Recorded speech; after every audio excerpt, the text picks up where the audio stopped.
Samir Belhamiti. Bonjour, bienvenue ici sur le plateau de Tech Fest TV. Bonjour. Vous êtes directeur de la gouvernance et de la transformation technologique à la direction numérique de la SNCF. C'est ça. Alors la souveraineté est cette année au cœur de la thématique de Tech Fest. Et à la SNCF, justement, comment on aborde cette souveraineté ? On parle chez nous d'autonomie stratégique numérique plutôt que de souveraineté qui est réservée souvent aux États et aux entités régaliennes. Évidemment que c'est un sujet majeur pour nous à l'heure où le numérique est dans l'ensemble de nos activités et l'ensemble des quotidiens de nos agents sur le terrain. Et donc on a cette responsabilité qui est la nôtre de devoir garder le contrôle de chaînes critiques qui sont essentielles au déroulé de nos activités. C'est ce qu'on fait par des logiques de partenariat avec des acteurs français et européens, c'est le cas pour Mistral notamment, et dans le cadre de développement que nous faisons en interne avec notre fabrique numérique, avec nos fabriques numériques qui sont maintenant internalisées chez SNCF. Ça veut dire que lorsqu'il n'y a pas de réponse française ou européenne à des problématiques technologiques, il faut parfois quand même les chercher ailleurs parce que c'est plus intéressant économiquement. Comment vous répondez à ce questionnement-là et comment vous dites il faut qu'on garde la main finalement ? Notre objectif, c'est pas d'être en autarcie. On n'est pas le village gaulois numérique français ou européen. Notre objectif, c'est de limiter nos dépendances extra-européennes, notamment sur des chaînes critiques qui produisent nos cœurs d'activité, sans renier ni sur la compétitivité, parce qu'on est dans un marché qui est maintenant ouvert, ni sur la performance de nos activités. Et donc c'est ce point d'équilibre qu'on recherche constamment. Ça veut dire oui, quand c'est pertinent et quand c'est intéressant et quand c'est stratégique, on ira sourcer des solutions franco-européennes, et on le fait déjà. On le fait sur le cloud souverain, on le fait sur l'IA, et on le fera sur tout un tas de briques stratégiques et systémiques. Et quand c'est moins pertinent, on peut aussi aller chercher des acteurs extra-européens, et parfois c'est même obligatoire d'aller les chercher. Il y a énormément d'entreprises américaines qui nous fournissent aussi des services essentiels. Néanmoins, et on parlait tout à l'heure du fonds d'investissement de groupe SNCF qui vient d'annoncer une entrée au capital de Numalis. C'est une start-up qui est spécialisée dans l'intelligence artificielle. Ça aussi, ça relève de cette stratégie-là finalement, d'aller abonder au capital de ce type de société. On a la chance d'avoir 574 Invest, qui est notre fonds d'investissement interne au groupe SNCF. Et donc oui, pour qu'il y ait la possibilité d'atteindre notre autonomie stratégique, il faut qu'il y ait un écosystème.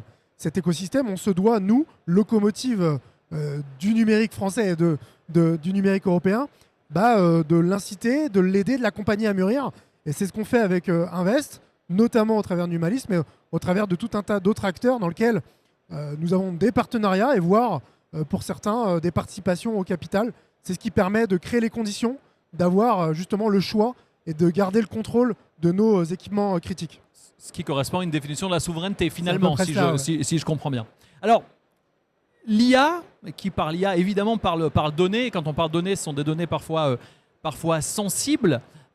Comment vous les travaillez, vous, la SNCF, ces données sensibles ? Alors, est-ce qu'on les partage trop, pas assez ? Comment vous travaillez là-dessus, vous, avec ces données qui sont pas simple à traiter? On est une grande entreprise publique qui obéit à une législation qui est contrôlée par la CNIL, par tout un tas d'agences, y compris en interne, d'entités d'audit qui s'assurent que nos systèmes, nos process respectent les cadres légaux, et notamment le RGPD, mais aussi demain l'IA Act, et évidemment la NIS 2, qui est le cadre réglementaire européen qui nous permet précisément en fait, de nous protéger, de protéger nos agents, de protéger nos clients, et puis de protéger l'ensemble de nos données dites sensibles et de nos données personnelles.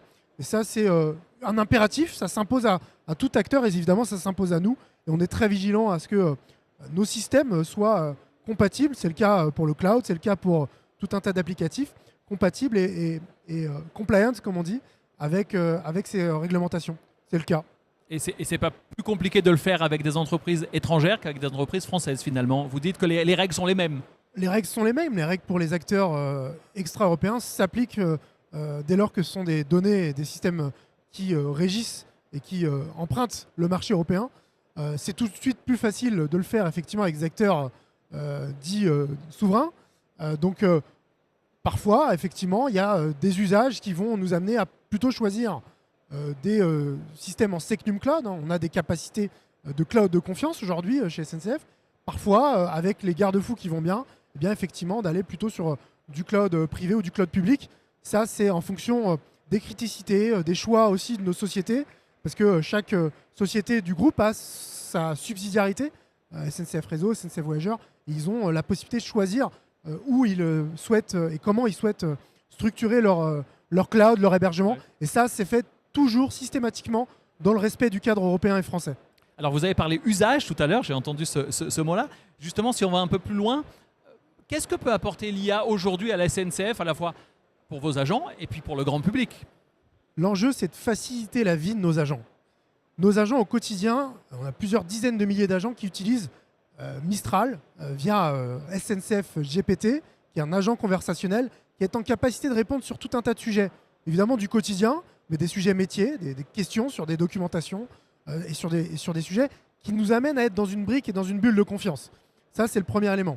On a également tout un tas de bots métiers, donc qui sont des IA spécialisés, qui répondent à des cas métiers très complexes, où là aussi on entraîne nos systèmes à absorber de la donnée, des documents métiers, qui sont parfois d'ailleurs des documents manuscrits, qui datent de certaines années, de très longtemps. Ouais. Et donc on a ces spécialisations de l'IA. Et donc ça facilite la vie de nos agents.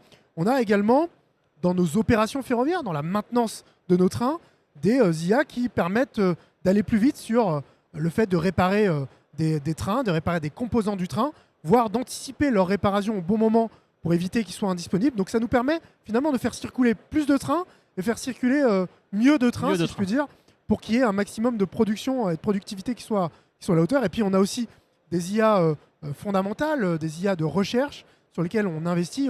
On a une chaire avec Polytechnique qui nous permet de faire de la recherche fondamentale sur tout ce qui est prédictibilité. Prédictibilité de panne, prédictibilité de retard, de rupture, d'équipement, d'infrastructure. Et ces choses-là sont structurantes parce qu'effectivement, on a aujourd'hui la possibilité d'anticiper et de prévenir plutôt que de réagir. Et c'est ce que nous permet aujourd'hui l'intelligence artificielle. Donc l'utilisation au quotidien. Merci beaucoup Mounir Bellamiti de votre intervention. Et puis rendez-vous l'année prochaine sur Tech and Fest TV. Avec plaisir. Merci à vous.